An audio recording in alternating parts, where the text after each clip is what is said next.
Bonjour, afin de pouvoir suivre et admirer ces jolis poissons, des sopes, je vous invite à quitter Toulon, à prendre un bateau-bus, puis un bus, puis à marcher en forêt de Janas et au niveau du Cap Sissier.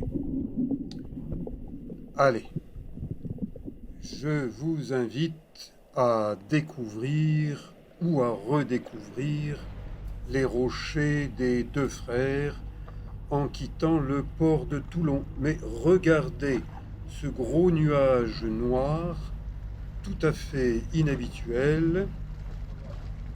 Qu'est-ce qui se passe à Toulon? Plusieurs choses. Un voilier à 5 mâts. Je pense que c'est le Club Med numéro 2. Je l'ai vu venir se ranger derrière un des Corsica Ferry, mais je ne suis pas sûr de son nom. Par contre, ça, c'est un transporteur de troupes et un porte-hélicoptère de la série Mistral, le Dixmude, avec un bateau-bus du réseau Mistral. Je traverse la rade de Toulon en admirant l'escadre et en étant vraiment surpris de ce gros nuage noir qui est pile dans l'axe du porte-avions nucléaire Charles de Gaulle. Est-ce que ce serait Poutine qui serait en train de fumer un cigare pour narguer Macron, actuellement en vacances à Brégançon? Vous savez que Brégançon, c'est un endroit où Macron a invité Poutine à prendre le thé ou je ne sais quoi d'autre, peut-être une vodka. En arrivant à la Seine-sur-Mer, eh bien, un bateau usine à sardines. Les sardines sont des touristes entassés les unes sur les autres. Ça fait partie des charmes du tourisme que de s'entasser sur un gros bateau. Le bateau-bus me dépose à la Seine, je prends un bus de la ligne 81, direction le Mai, le massif de Notre-Dame-du-Mai. Je vous y ai convié à plusieurs reprises et pendant tout le mois de mai, la chapelle de Notre-Dame-du-Mai est ouverte au tourisme. Si vous avez laissé passer l'époque, eh bien, revenez au mois de mai de l'année prochaine. Je me promène en forêt de Janas.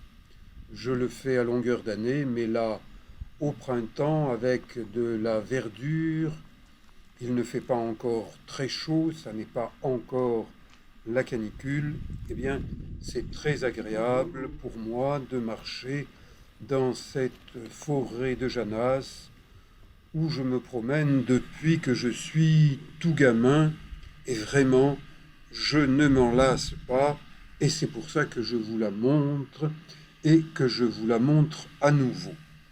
C'est certainement la dernière promenade que je fais avec des genêts en fleurs, car au mois de juin, la floraison se termine. Et là aussi, il faudra attendre le mois de mai de l'année prochaine pour pouvoir se promener au niveau de ces belles fleurs jaunes qui sentent bon, vraiment. Sortez de la ville, déconfinez-vous et allez respirer dans la nature. Vous vous en porterez beaucoup mieux. Grands arbres, forêt de Janas, une belle forêt varoise. Allez-y, retournez-y, marchez sur les pistes incendies. Station d'épuration Amphitria, je vous ai déjà convié dans ce secteur, j'y retournerai à la nage dans le courant de l'été. Je nage au niveau de ce Cap Sissier. Et si d'aventure vous avez envie de nager sur de la longue distance, avec palme, masque, tuba, combinaison pendant l'été, contactez-moi. Mais en attendant, eh bien moi je nage seul, je marche seul, je fréquente les plages du Jonquet depuis que je suis tout gamin. J'habitais aux Sablettes et avec une bande de gamins d'une dizaine d'années, nous venions déjà sur ces plages pour voir des gens nus.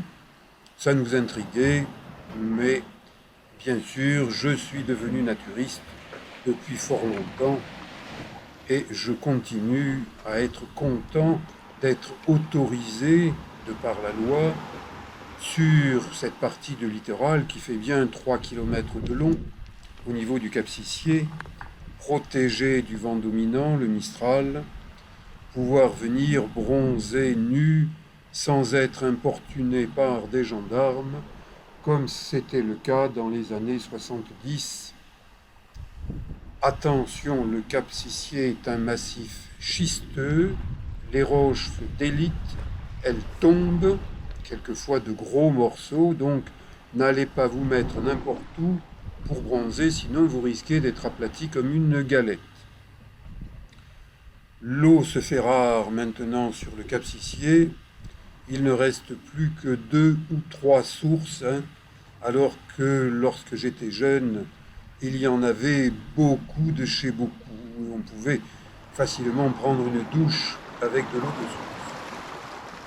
L'eau est encore fraîche en ce 28 mai 2022, donc je me suis équipé pour faire une nage sur plusieurs kilomètres, nage littorale, mais quand même en m'éloignant du littoral, puisque je vise les deux frères qui sont environ à 1 kilomètre de la côte. Je dis environ parce que lorsqu'on nage, eh bien, il y a des courants qui vous poussent un peu plus d'un côté, de l'autre, et puis on regarde le fond, et donc il faut bien compter 1 kilomètre. Et j'ai un sac à dos étanche avec lequel je nage, ce qui fait que je suis repérable par les conducteurs de bateaux. Ce sont eux qui sont les principaux dangers pour les nageurs dès qu'ils s'éloignent de la côte, parce que certains conducteurs de bateaux, dès qu'ils ont atteint la limite des 300 mètres, poussent l'accélérateur à fond, et je ne suis pas sûr qu'ils regardent vraiment s'il y a quelque chose d'autre qu'un bateau en face d'eux. Donc je suis sur mes gardes pendant toute cette traversée. Cette fois-ci, tout s'est bien passé. J'arrive en nageant entre les deux frères qui sont deux rochers jumeaux, hauts d'une 50aine de mètres. Allez voir mes vidéos précédentes. Je vous guide jusqu'au sommet de l'un d'eux. Mais aujourd'hui, ce qui m'intéresse, c'est de regarder les fonds sous-marins, les algues. Celles-là disparaîtront en été quand l'eau sera plus chaude. Je regarde aussi les rochers et j'observe des plongeurs, une palanquée de plongeurs qui descendent le long d'une corde et s'en vont explorer le secteur des deux frères qui est réputé. Jadis, le commandant Cousteau et son équipe de la Calypso sont venus explorer ce secteur parce qu'on prétendait qu'il y avait une pieuvre géante. Ils ne l'ont pas trouvée, mais ce chasseur sous-marin, bien équipé, combinaison pour ne pas trop être vu, grande palme, fusil sous-marin puissant avec moulinet, eh bien, il a du souffle, ce gars. Il reste longtemps en apnée. Bravo, monsieur. Bon, moi, je préfère chasser les poissons avec un appareil photo, avec une caméra, mais quand j'étais ado, j'ai beaucoup chassé les petits poissons dans ce secteur, donc je comprends tout à fait que d'autres continuent à avoir envie de manger leur poisson chassé à la force du poignet et des pales. Un bateau club de plongée de Saint-Mandrier-Marégot. Peut-être que cet été, je ferai appel à leur service pour descendre plus bas que ce que je peux faire en apnée, car maintenant, à l'approche de mes 72 ans, eh bien une dizaine de mètres en apnée, je trouve que c'est déjà pas mal. Donc peut-être que j'irai utiliser des bouteilles et les services de ce club dans le courant de l'été. Si c'est le cas, vous le verrez via mes vidéos sur ma petite chaîne YouTube. Un joli banc de sopes. Les sopes sont des poissons véganes, végétariens, mais à côté d'eux on voit des sards. Les sards, ils mangent un peu de tout, et j'aime bien manger des sards.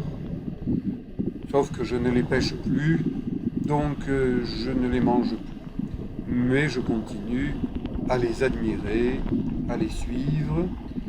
Et ces petits poissons noirs qui me font penser à des hirondelles sous-marines, ce sont des castagnols. Lorsque ces poissons sont tout petits, on dit qu'ils sont juvéniles, ils sont d'un bleu intense électrique. Puis en grandissant, le bleu se fond en noir. Ma batterie de ma petite caméra GoPro, s'est épuisée en une traversée, donc je sors de l'eau, je me sèche de façon à pouvoir mettre une nouvelle batterie et reprendre ma chasse photographique. Les plongeurs ont fini leur plongée, ils remontent sur le bateau, ils vont rentrer vers Saint-Mandrier-le-Marégot, et moi, je m'apprête à me remettre à l'eau. Heureusement que j'ai des petits bottillons parce que ces rochers sont pointus de chez pointus. Et en début de saison, ma semelle plantaire n'est pas encore équipée d'une semelle anti-pointe et donc j'ai un peu mal aux pieds. Bonjour à nouveau ce banc de castagnols, mais là vraiment au niveau des deux frères, il y a beaucoup plus de poissons que le long de la côte. C'est pour ça que beaucoup de plongeurs viennent par ici, quelques chasseurs sous-marins, quelques nageurs comme moi, mais c'est quand même relativement rare, les nageurs qui viennent depuis la côte. Et bien sûr, ensuite, il faut rentrer. Attention, ce secteur est soumis à des vents pouvant générer des courants sous-marins importants. Et donc, en tant que nageur, vous pouvez être déporté assez loin de l'endroit que vous visez. Et si vous vous obstinez à viser un cap donné, vous pouvez vous fatiguer plus que ce qu'il faudrait.